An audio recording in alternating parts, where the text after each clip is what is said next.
types of planning. Again, we have the top, we have the middle management, and we have the lower. When it comes to position, the top management level is actually composed of the CEO, the Chief Executive Officer, the President, and Vice President. Sometimes this is actually includes the owner of the company, the one who founded the company, the general manager, and the division head. That is for top management level. And the planning horizon for top management level is strategic. When we say strategic, 1 to 10 years.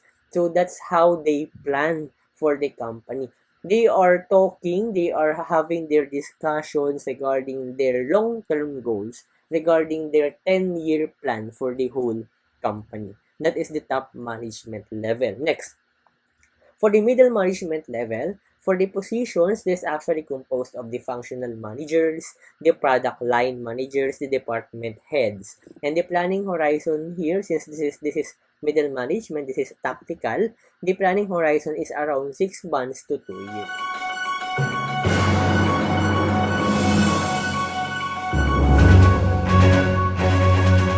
Okay, so hello everyone. Welcome to our presentation. For this presentation, we will going to discuss all about planning. Ayan, so I hope naalala nyo pa itong guy na nasa picture natin ngayon, no? From 3 Idiots. So let's start our discussion, planning. Okay, so this is actually the chapter 2 of our IOM subject. When we say planning, this is actually involving planning technical activities. So, what comes into your mind when you hear the word planning? Let's start with the definition of the term planning. No, para okay tayo. Tanungin ko muna kayo, no guys, what comes into your mind when you hear the word planning?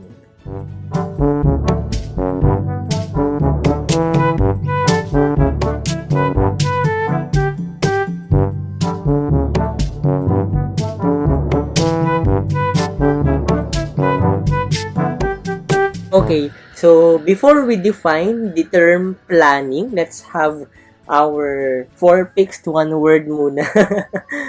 Okay, so here, we actually have some of, in our day-to-day routine, we actually have these things to do or the to-do list in our notepad, on our cell phone sometimes, or some people prefer this one to be written in their notebooks.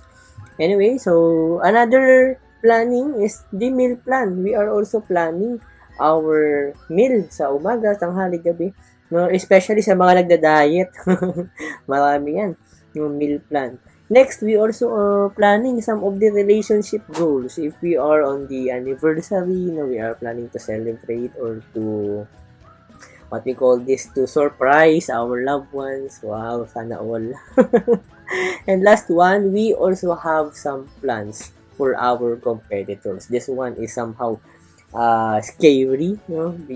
Tropa mo pala, kaibigan mo pala, pero may masamang balak sa'yo. That is actually planning, no? So, this four words is actually tumutukoy sa planning, either positive or negative. That is actually considered as one of the planning. Now, when we say planning, that actually refers to the management function that involves anticipating future trends and determining the best strategies. Take note now, anticipating future trends and determining the best strategies and tactics to achieve organizational activities. That is what we call planning. We are thinking in advance, no? Sabi nga nila, advance dapat tayo mag-isip. Ayan. So, we have actually the different planning process. The first one is to setting an organizational or divisional or unit goals. Next is in developing strategies or tactics to reach those goals. And the last one is by determining resources needed, and lastly, that is actually second to the last, the fourth one or the last one is the setting standards. Okay? So, we have this planning at various management levels. For planning ng top management level, ito po yung tinatawag na strategic planning. Now, when we say again, strategic long-term planning, ito.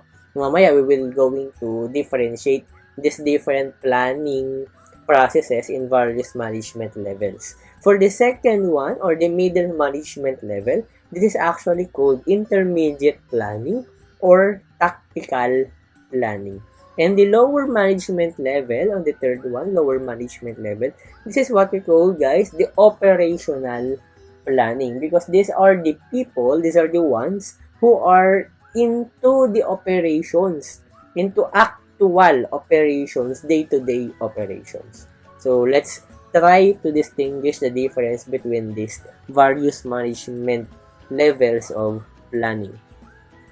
By having these types of planning, again, we have the top, we have the middle management, and we have the lower. When it comes to position, the top management level is actually composed of the CEO, the Chief Executive Officer, the President, and Vice President. Sometimes this is actually includes the owner of the company, the one who founded the company, the general manager, and the division head. That is for top management level. And the planning horizon for top management level is strategic. When we say strategic, 1 to 10 years. So that's how they plan for the company. They are talking, they are having their discussions regarding their long-term goals, regarding their 10-year plan for the whole company. That is the top management level. Next, for the middle management level, for the positions, this is actually composed of the functional managers, the product line managers, the department heads. And the planning horizon here, since this is middle management, this is tactical, the planning horizon is around 6 months to 2 years. So what they are planning is the next 2 years, next 1 year of the company. Okay, in the lower management level, this is actually composed of the persons that are unit managers, first line supervisors, production planners, production planning head, something like that. Plant manager, sometimes plant manager can be on the middle management or lower management because he or she wants to supervise the daily operation of the company. So since this is operational planning, what are they planning here when it comes to time horizon is around 1 week to 1 year. So before, when I was on the field, on our lower management level, on our operational planning level, we are having this coordination meeting. We call that meeting coordination meeting because that is actually a meeting between us, the production people. I'm actually involved in production planning and inventory control. So the reason why it is called a coordination meeting is that that is actually a meeting that is composed of production people, the sales people, the maintenance, the warehouse people or the logistics people, the sales and marketing, the purchasing, the purchasing department. So it is actually a coordination between between different departments of the organization. So we are planning the operation for the next week. That is the weekly planning. So 1 week to 1 year. Weekly planning for the normal days. And for the end of the year, or sometimes if we can do it, on the year end. We are doing it on the first part or the first weeks of the year. So that is 1 year planning. Okay, so that is only for the lower management level. And let's proceed with our next slide. I hope that is clear with you right now. So we have here the organization and types of planning undertaken. So for the president and general manager, the upper persons in the organization, again, these are the planning that they are doing there is actually so-called strategic planning. For the marketing manager, production manager, finance manager, and HR manager, that is what we call the intermediate or tactical planning. And for IE manager, for the quality control manager, that is called operational planning. This is one of the first steps of being an IE manager, operational planning. And yes, you can actually go up sooner or later if you are growing in your organization to be involved in tactical planning and also in the strategic planning. By the way, we have your subject strategic management, and that is actually strategic planning around third year, second sem. So I am also one of the professors that is handling that subject. Just want to share. Anyway, so planning at various management level.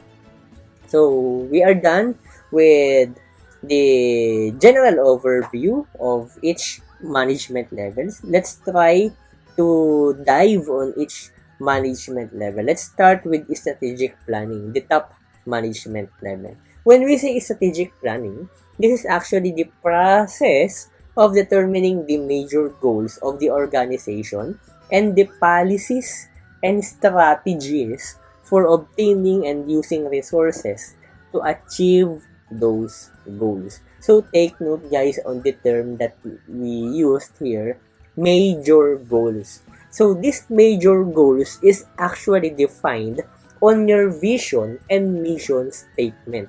That's why later on the next slides, we will going to discuss what is the difference of vision, mission, and core values statement. Because this is what they are planning on a strategic level.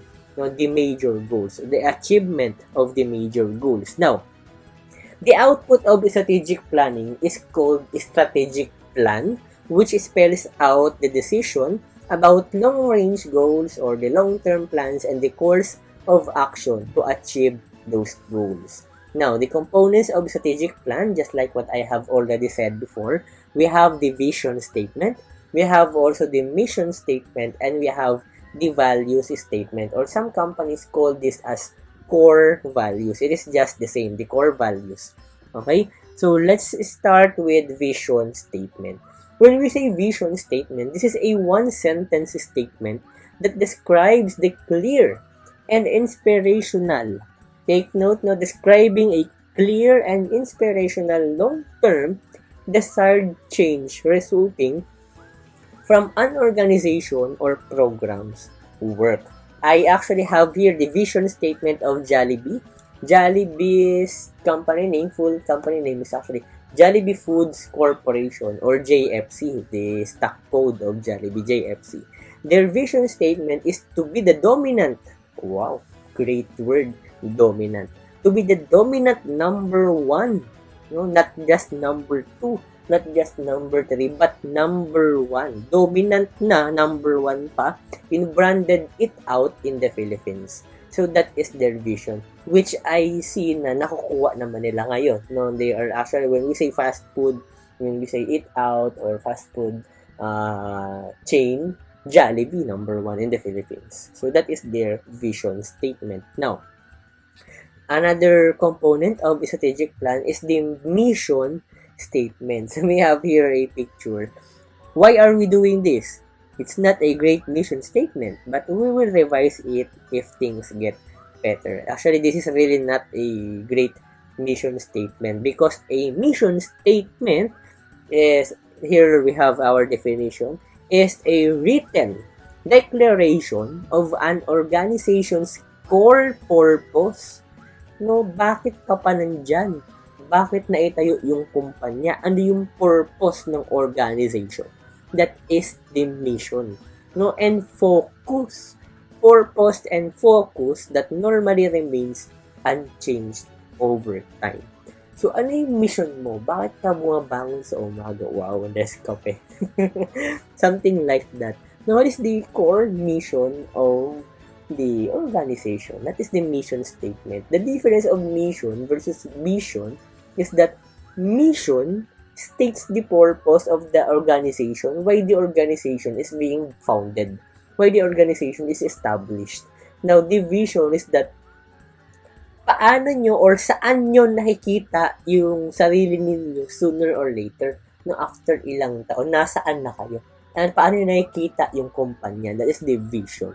No? So, to be able to achieve your vision, you must remain, or you must be intact, you must be achieving your mission along the way, along your journey.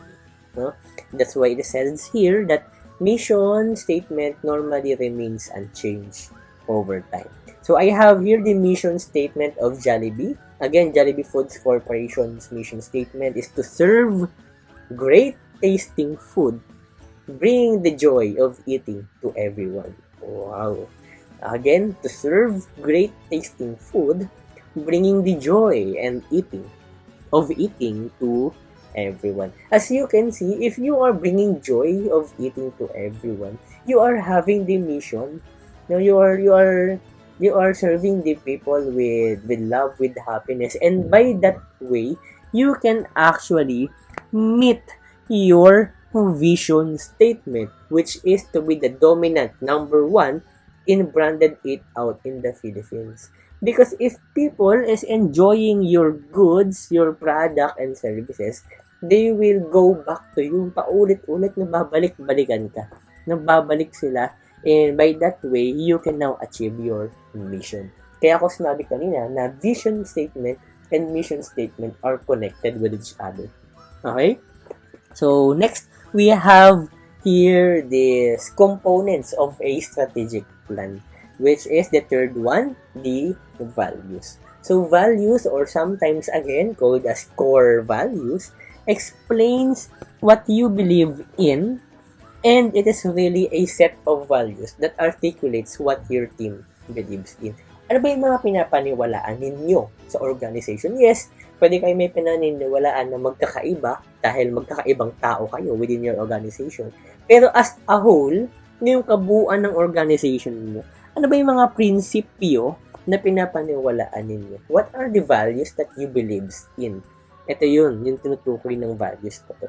So for the Jollibee, their core values, the JFC value, again, JFC stands for Jollibee Foods Corporation. So their values, first value is the customer focus. So they are focused on customer. They are focused on serving the best for the people. Now, speed with excellence because they are on the fast food industry. They can be included in the fast food industry if they are serving very slow for their customer. No? Kasi ang fast food, ito yung kumbaga go-to na pagkain natin if you want the food right now, speed with excellence. So, one of their values. Next, humility to listen and learn. Humility to listen and learn from who? Of course, from the people, from their customer, from their clients. Okay? A spirit of family and fun. That's why, kung papansinin ninyo, kapag nasa Jollibee tayo, no, face-to-face pa, lagi nilang pinaparamdam na you are family, no, inside Jollibee, na may saya, may fun, and even on their commercials, on their advertisements, laging merong touch of family, no, because they believe that family is, or rather, they believe that Filipino is family-oriented person. So dun nila inaatake yung Pinoy, no, sa characteristics ng Pinoy na yon. They are family-oriented, they are fun, no, sabi nga, bida ang saya. So, ayun, fun, no, happiness. Yun yung one of the core values talaga ng Jollibee. And the last one, they have this integrity. Integrity on what? Integrity on their day-to-day activities, no, kung ano yung ginagawa nyo. Sabi nila, actually, integrity is doing right even if no one is looking. No, kahit walang nanonood sa'yo, gawin mo yung tama. That is integrity.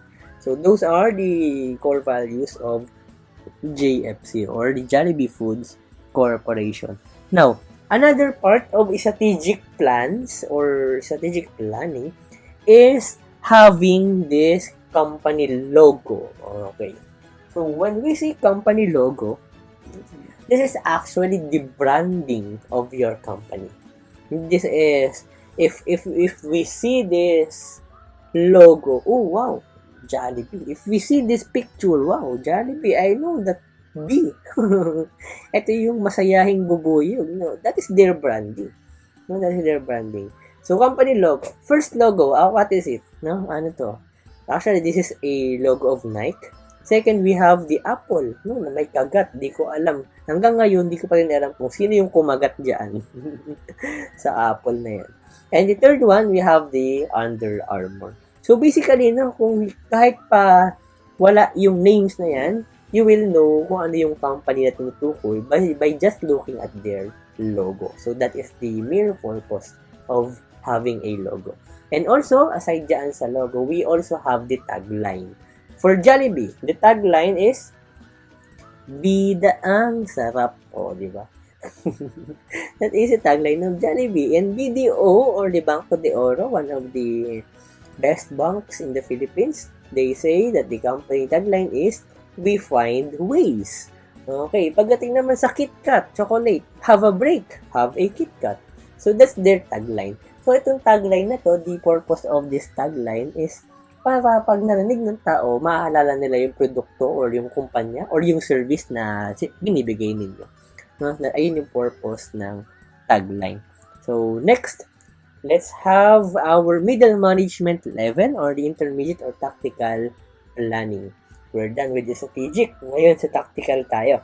For the intermediate or tactical planning, we have the process of determining the contributions that subunits can make with allocated resources. So under an intermediate planning, the goals of a subunit are determined and a plan is prepared to provide a guide to the realization of the goals.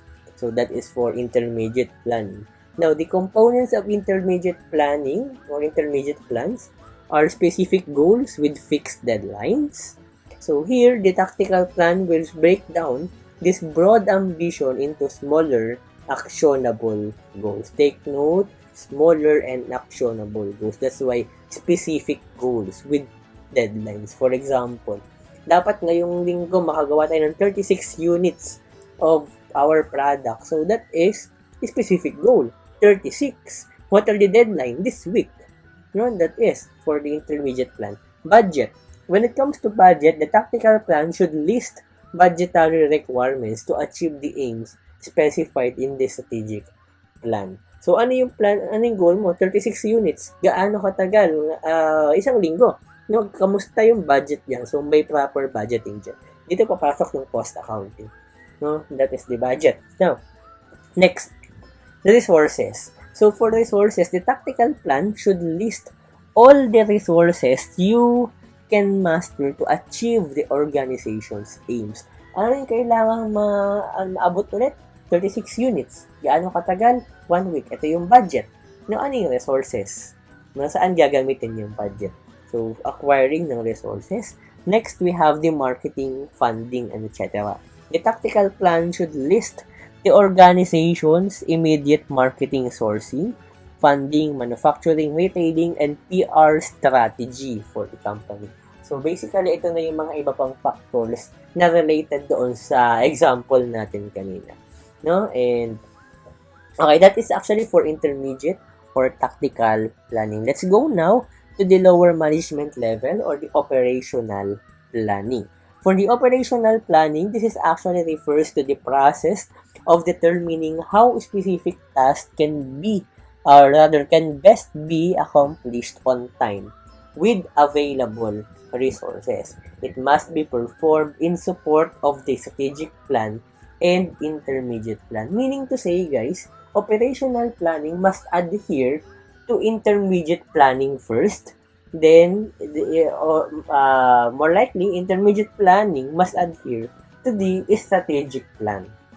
So, sunod-sunod sila. Dapat they are properly aligned for the organization to be able to reach their vision and mission. Okay? So, for operational planning, we have these different types of plans. So, plans are different types. They might be classified in terms of functional areas, time horizon, and frequency of use.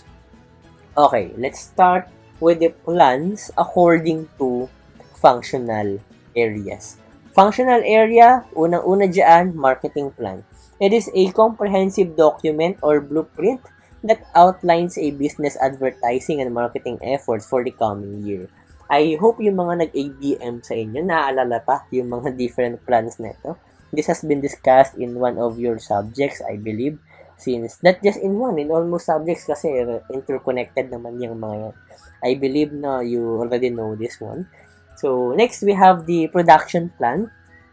When we say production plan, this utilizes the resources, allocation of activities of employees, materials, and production capacity in order to serve different customers. So, ito na yung mismong production na pag-produce na ng output. ano ba yung dapat i-allocate natin ng mga resources, gaano karaming resources, no, ilan yung employee, ano yung materials, and ano yung capacity natin. So more likely, this is the department or the field where we are involved, no, as the IEs, as one of our stepping stone in the corporate ladder. So next, we have the financial plan. Financial plan is a comprehensive evaluation of an investor's current and future financial state by using currently known variables to predict future cash flows, asset values, and withdrawal plans. So financial plan, more likely, the persons involved here are more likely finance manager, some of them are accountants, no, and auditors, something like that. So that is for financial plan.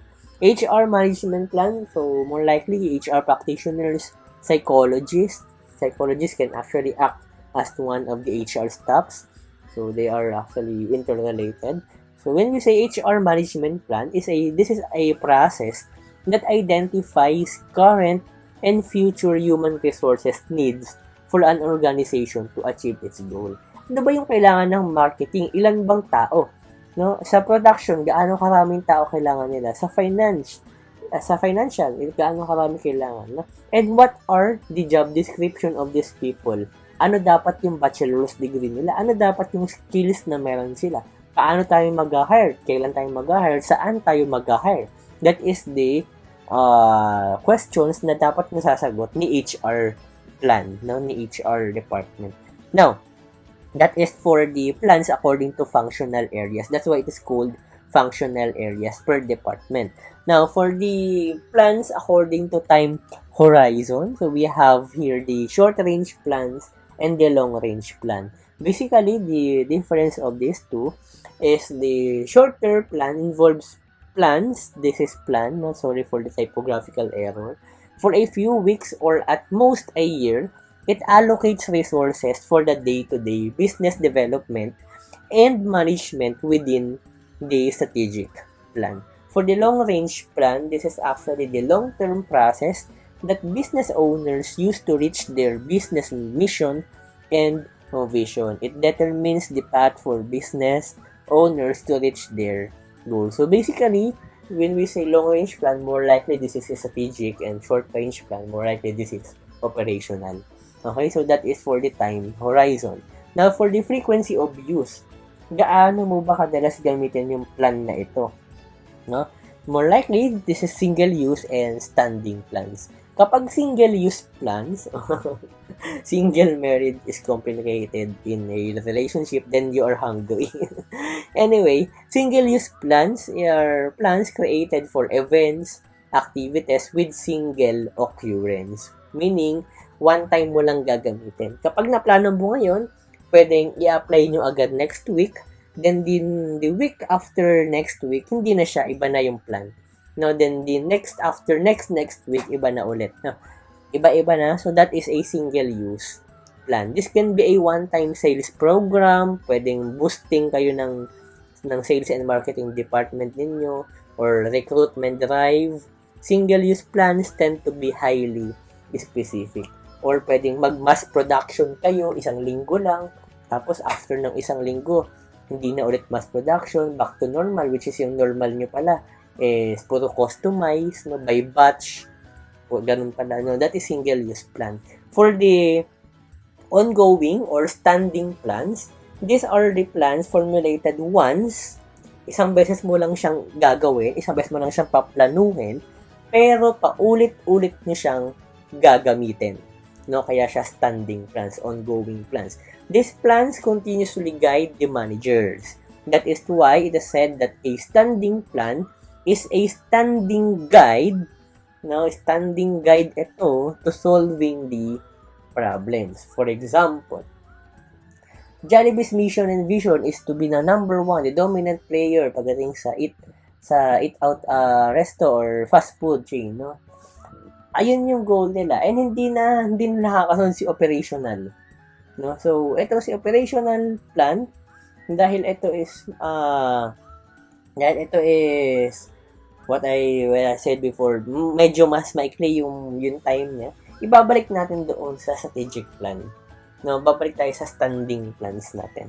Okay, so that is for the ongoing plans. Now, we have different types of ongoing plans and standing plans. Ito yung mga makakatulong sa atin, guys. If ever na nalilisa tayo ng landas, na parang ganon.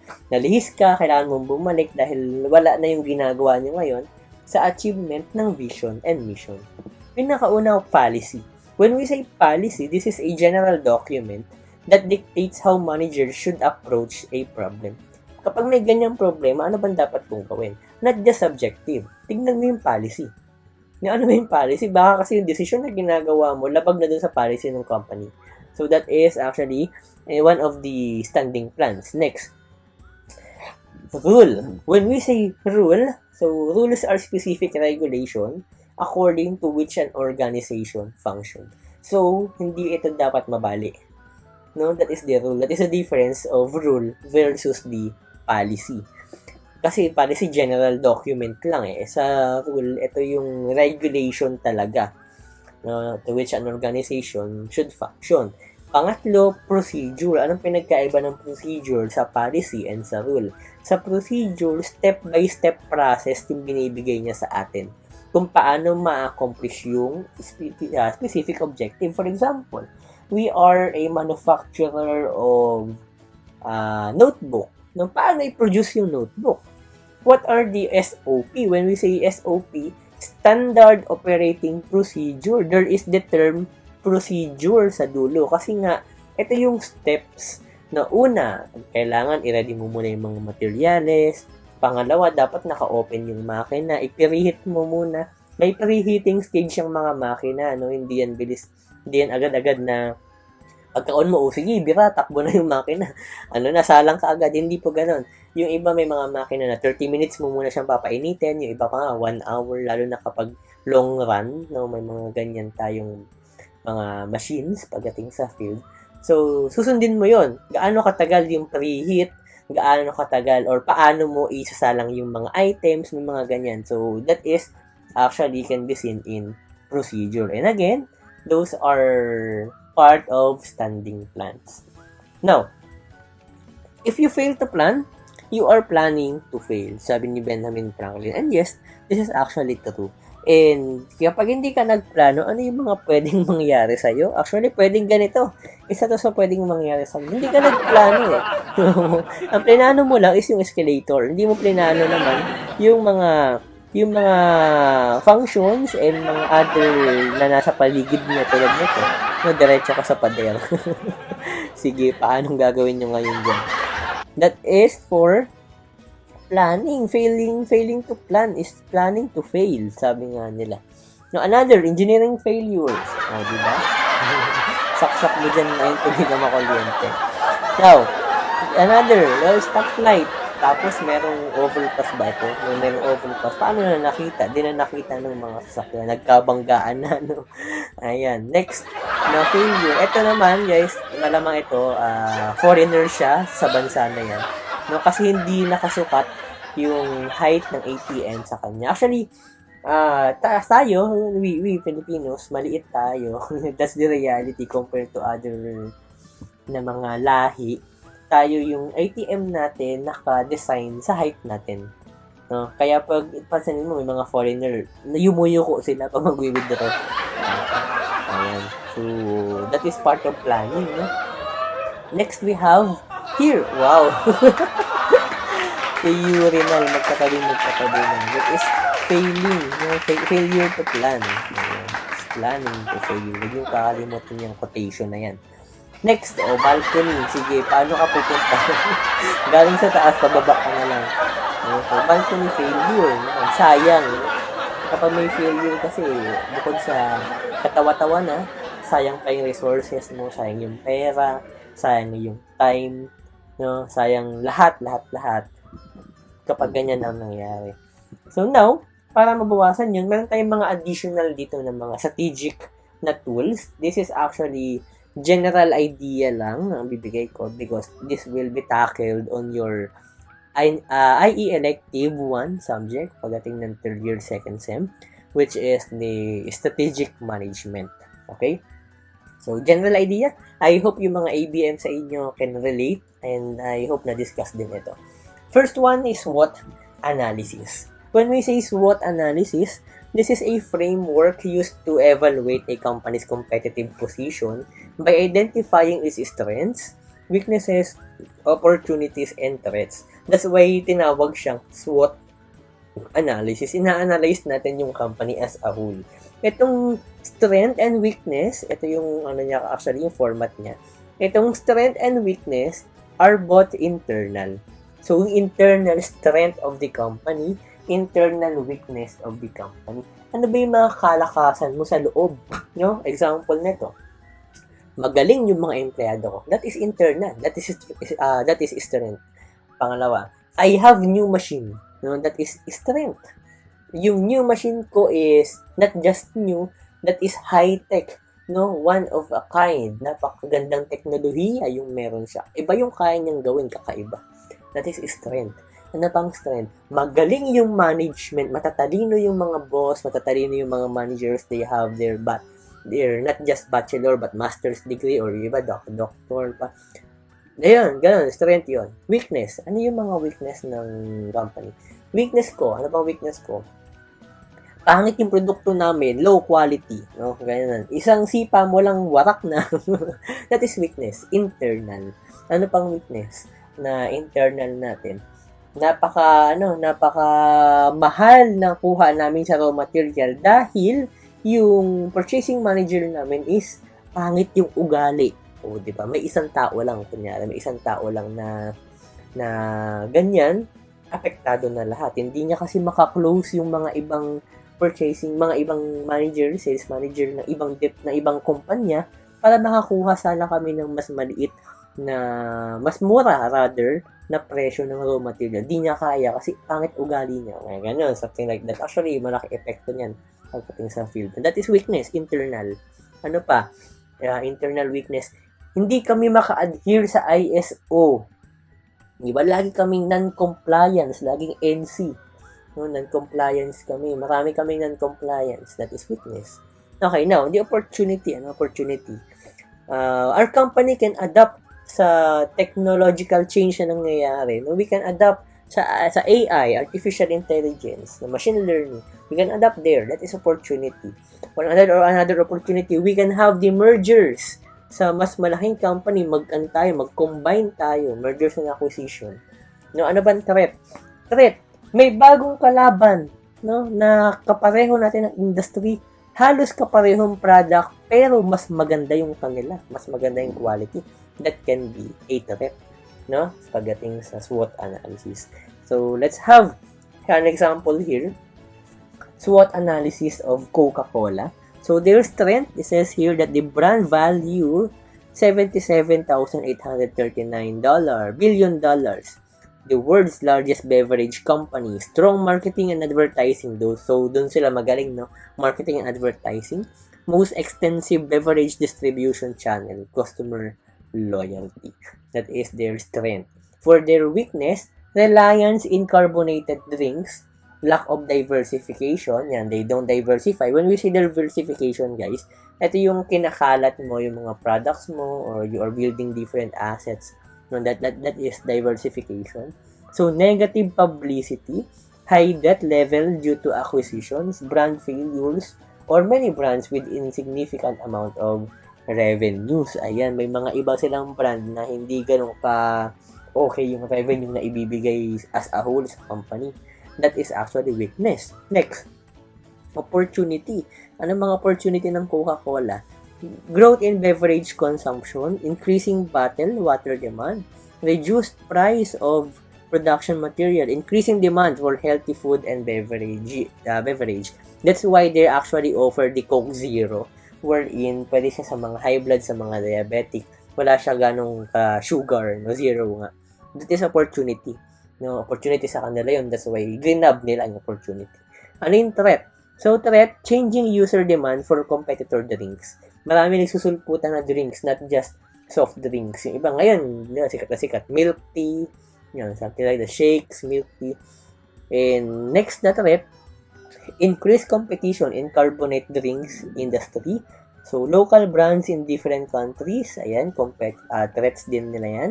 Water scarcity, legal requirements to disclose negative information on product labels. So, threat din yon, no? Even yung legalities, that is also a threat. So, meaning to say, ulitin ko lang, when we say strength and weakness, this is for internal. Opportunities and threats, sorry for the typographical error, this must have letter R. So, opportunity and threats is external. Okay? So, next, aside to SWOT analysis, we also have this so-called PESTEL analysis. Or some framework is step analysis or sometimes steep analysis with double E or triple. Correct me if I'm wrong. Step or steep, or sometimes this is PEST analysis. There is no EL at the end because they choose to remove some of the factors. But still, the L, by the way, the L here is legal. The E is for environment. Okay? So, PESTEL analysis. What is PESTEL analysis? A framework or tool used by marketers to analyze and monitor the macro environment.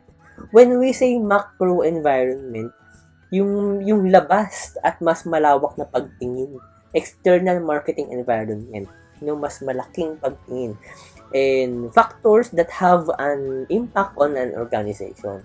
So, the result of which is used to identify threats and weaknesses, which is used in a SWOT analysis. Ayan, ganyan si PESTEL analysis. So, PESTEL stands for political factors. Ano-ano ba yung mga political factors na pwedeng nating maging opportunity or threat? No, lahat ito is nasa labas. Hindi nyo control. Walang control yung kumpanya. Next, economic, no? Social, technological, environmental, and legal. Baka may mga bagong batas tayong nalalabag, di pa natin alam. No, dapat i-check mo rin yun from time to time. Dahil pwedeng maging threat yun sa inyo. Yung pala, foreclosure na pala kayo dahil napakarami nyo ng violation with the law. Ayun, yari na. May mga ganyang cases. No? So, again, PESTEL analysis is more on macro environment. So, ito example ulit ng Coca-Cola PESTEL analysis. Political, under political, I will not be reading the whole PESTEL analysis, isa-isa na lang siguro, no? So, political, underdeveloped economy or corrupt government. Focus tayo sa corrupt government, no? So, pag corrupt government ka, pwedeng hindi kayo ganun magkaroon ng tie-up with the government dahil mahirap silang kausap, corrupt, no? Kailangan nila laging may patong.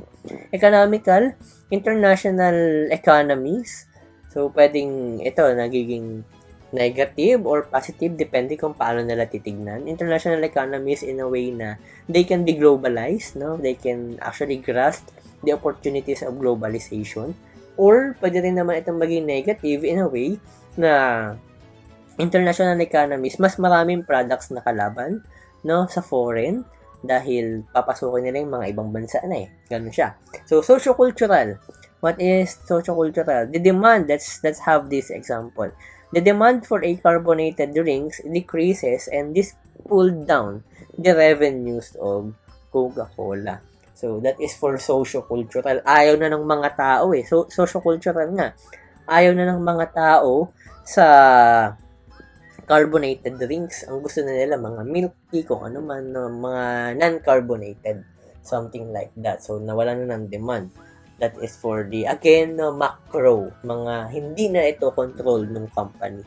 For the technological, creates opportunities for new products and product improvements in terms of marketing and production. So, baka meron silang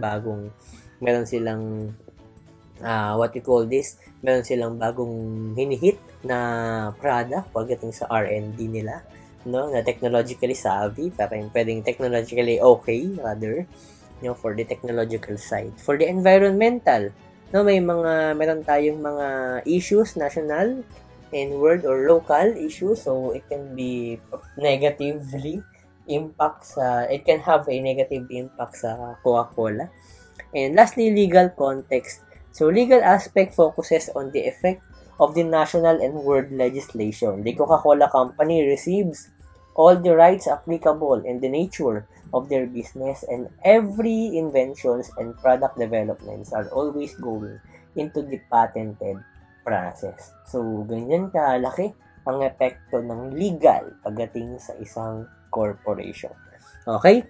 So, that ends the pestle analysis. Let's go now to our last strategy tool before tayo mag-end ng discussion na to, which is the Porter's 5 forces. Okay, for the Porter's 5 forces naman, this is actually a model, guys, that shapes the forces na nag-aapekto doon sa internal na competition ng industry ninyo. Almost the same with pestle, pero ito kasi mayroon tayong 4 na force sa loob, tapos may isang force tayo sa 4 na force sa labas, then isang force sa loob. That's why 5 forces. It is actually, ang proponent nito si Porter. Kaya siya tinawag na Porter's 5 forces. Si Michael Porter. One of the, actually, as far as I know, he is a professor and a management consultant sa US. Okay, so, ito ang tsura ng 5 forces. Sa loob, we have the rivalry among existing competitors. Gaano ba kabigat yung laban, yung kompetensya sa loob, yung nangyayari sa loob na competition, sa loob ng industry. When I say sa loob, hindi sa loob ng kumpanya, but rather sa loob ng industriya. For example, Coca-Cola. The market of Coca-Cola here is actually, meron silang competitor. We have RC, we have Pepsi. I don't know kung may Pepsi pa ba. One of their competitor din, yung mga shakes, yung mga milk tea. Na dahil beverage din yun eh. Kahit pa sabihin mo hindi siya soft drinks, hindi siya direct competitor, those are indirect competitor naman, which is also part of those beverage industry. No, yung mga C2, mga tea, no, that is part of the industry. So that is the rivalry among existing competitors inside the industry. Now let's have this discussion on the threat of the new entrants. So the threat of the new entrants, ito yung mga bagong pasok, no, mga bagong produkto, mga bagong kumpanya na pwedeng part of your industry. Threat yun. Lalo na kapag may bago sa kanila. May kakaiba. There's something na nakakapag nung mind ng tao, no, nakakuha nila yung kiliti ng tao. Threat yan sa mga existing na companies. Now, threat of substitute products. Itong threat of substitute products, if hindi ako magbe-beverage, so water na lang ako. No, alam nyo ba yung tinatawag ito yung flavored water, it can be a substitute sa soft drinks. No, yung blue, no, yung nature, alam ko meron din nature spring na may na flavored. I'm not sure kung tinuloy nila sa market yon or hindi na, kasi parang konti nilang nakikita ko ngayon. So it can be a threat of substitute products. These are the products na pwedeng i-bilhin or i-patronize ng mga target market nila if hindi yung inyo. Substitute nga, no? So, we have now the bargaining power of buyers sa kanan and sellers or suppliers rather sa kaliwa. Bargaining power of buyers, bargaining power of suppliers. Ano ito? Una, bargaining power of supplier. Ito yung kakayahan ng supplier na mag-demand. Halimbawa, sinabi ng supplier kay Coca-Cola, hindi, yung ganitong ingredients namin, magtataas kami 25% of the price. Kahit anong gawin ninyo, magtataas kami ng price. So, walang control si Coca-Cola doon. Dahil, yung presyo is controlled, of course, ng supplier. Anong gagawin nila? Mag-a-adjust na lang sila. Saan mag-a-adjust? Sa costing. No, pwedeng ang bottom line niyan, magmamahal din yung product nila, Coca-Cola. That is the power of supplier, bargaining power of supplier. No, next, bargaining power of buyers. Sabi ng buyer, wala na, hindi na namin gusto yan. No, kasi socio-cultural, balik tayo sa pestle analysis. Socio-cultural, hindi na siya in demand. Nag-iba na ng taste yung mga tao. Hindi na namin gusto yan. So, wala nang demand. And if wala yung demand, basic of economics, no, demand and supply, wala tayong demand.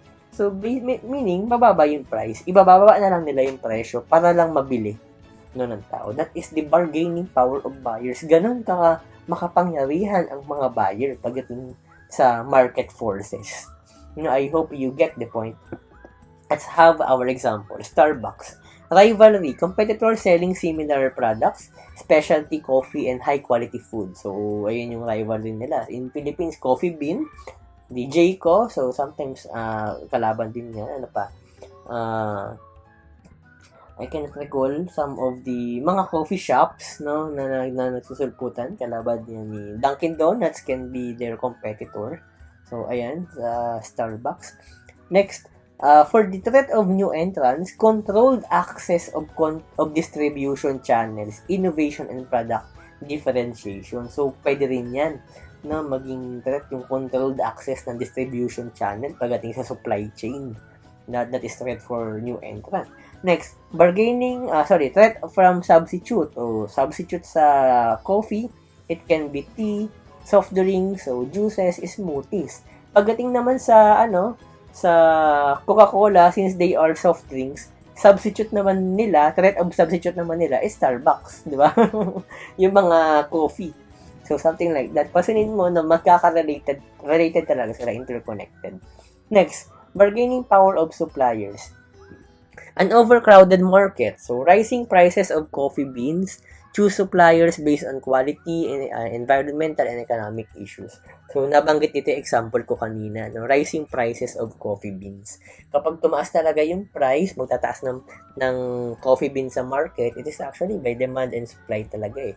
Nagtaas yun, syempre, walang magagawa yung supplier, magtataas din sila. In effect, kung hindi magpapalit ng supplier si Starbucks, magtataas din sila ng pwesto, ng presyo rather.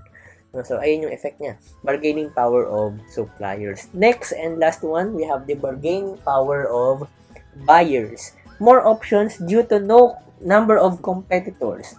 Large variety of products. Ayan. Pwedeng umalis si buyer.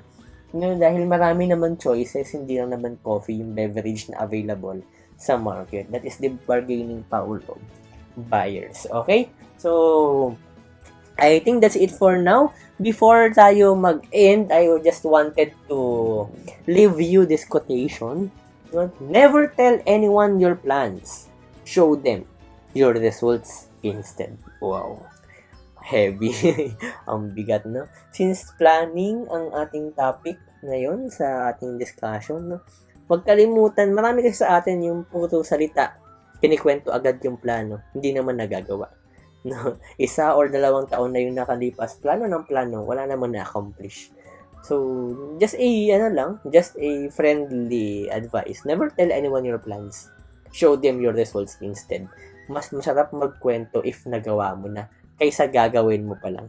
You will feel proud of yourself sa achievement mo. No? So, that's it for our planning. Hope you learned something from this discussion. And that's actually the last part of our discussion, the planning. Don't forget the quote, guys. And don't forget si Rancho ba to? From 3 Idiots. So, planning, no? This is actually one of the best topic of our subject. Okay, so I hope you learned something from this discussion. Keep safe always and see you on our next presentation. Bye-bye.